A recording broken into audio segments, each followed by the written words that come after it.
Hi friends, ഇന്ന് simple ആയിട്ട് ഒരു ആപ്പിൾ കേക്ക് ഉണ്ടാക്കാം. അപ്പോൾ ഫസ്റ്റ് ഇതിന് വേണ്ടി ഒരു ആപ്പിൾ ഇതുപോലെ കട്ട് ചെയ്ത് വെച്ചിട്ടുണ്ട് സ്ലൈസ് ആയിട്ട്. ഈ കേക്ക് ഉണ്ടാക്കാൻ വേണ്ടിയിട്ട് ഓവനും ബീറ്ററും ഒന്നും യൂസ് ചെയ്യുന്നില്ല. ഫ്രൈ പാനിലാണ് ബേക്ക് ചെയ്തെടുക്കുന്നത്. ഫസ്റ്റ് ഒരു മിക്സിയുടെ ജാറിലേക്ക് 2 മുട്ട പൊട്ടിച്ചിടാം. ഈ മുട്ട റൂം ടെമ്പറേച്ചറിലുള്ളതായിരിക്കണം.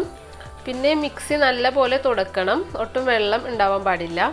അപ്പോൾ ഈ 2 മുട്ട ഇതിലേക്ക് പൊട്ടിച്ചിടാം. ഇനി ഇതിലേക്ക് ചേർക്കേണ്ടത് പഞ്ചസാരയാണ്. 1/4 കപ്പും 2 ടേബിൾ സ്പൂൺ പഞ്ചസാരയും ചേർക്കുന്നുണ്ട്.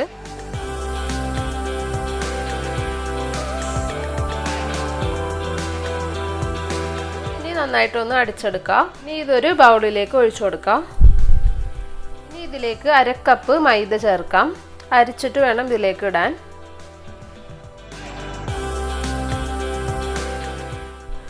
അര ടീസ്പൂൺ ബേക്കിംഗ് പൗഡർ ചേർത്ത് കൊടുക്കാം. ഒരു പിഞ്ച് ഉപ്പും കൂടി ചേർക്കാം. ഇത്രയും മതി, കൂടി പോകരുത്. ഇതൊന്ന് അരിച്ചിട്ട് ഇതിലേക്ക് ഇടാം. ഇനി ഇതൊന്ന് മിക്സ് ചെയ്തെടുക്കാം.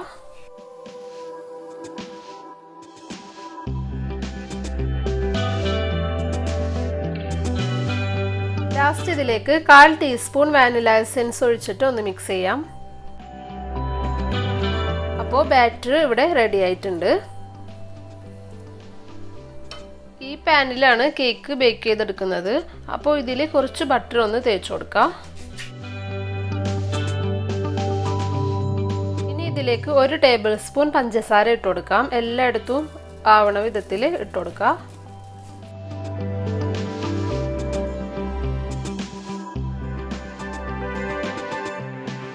ഇനി ഇതിലേക്ക് കട്ട് ചെയ്ത് വെച്ചിട്ടുള്ള ആപ്പിൾ വെച്ച് കൊടുക്കാം. അപ്പോൾ ഇതുപോലെ തിന്നായിട്ട് വേണം ആപ്പിൾ കട്ട് ചെയ്തെടുക്കാൻ. അപ്പോൾ ഫുള്ള് ആപ്പിൾ വെച്ച് കൊടുത്തിട്ടുണ്ട്. ഇനി ഇതിലേക്ക് റെഡിയാക്കി വെച്ച ബാറ്റർ ഒഴിച്ചു കൊടുക്കാം. അപ്പോൾ ബാറ്റർ ഇതിലേക്ക് ഒഴിച്ചിട്ടുണ്ട്. ഒരു പാൻ വെച്ചിട്ട് ആ പാനിൻ്റെ മുകളിൽ ഈ പാൻ വെച്ച് കൊടുക്കാം. ഇനി ഇത് അടച്ചു വെക്കാം. ഈ ഹോളൊന്ന് ടിഷ്യൂ പേപ്പർ വെച്ചിട്ട് ക്ലോസ് ചെയ്ത് കൊടുക്കാം. ഇനി ഇത് ലോ ടു മീഡിയം ഫ്ലെയിമിൽ 30-35 മിനിറ്റ് കുക്ക് ചെയ്തെടുക്കണം. ഇപ്പോൾ 30 മിനിറ്റ് ആയിട്ടുണ്ട്. ഇതൊന്ന് തുറന്ന് നോക്കാം. കേക്ക് ഇവിടെ റെഡി ആയിട്ടുണ്ട്. നല്ല സോഫ്റ്റ് ആയിട്ട് തന്നെ വന്നിട്ടുണ്ട്. ഇതിനി പ്ലേറ്റിലേക്ക് മാറ്റാം. കണ്ടു, അടിവശമൊക്കെ നല്ല കാരമലായിട്ട് നല്ല സൂപ്പറായിട്ട് കിട്ടിയിട്ടുണ്ട്. ഇനി ഇതൊന്ന് കട്ട് ചെയ്ത് കാണിച്ചു തരാം.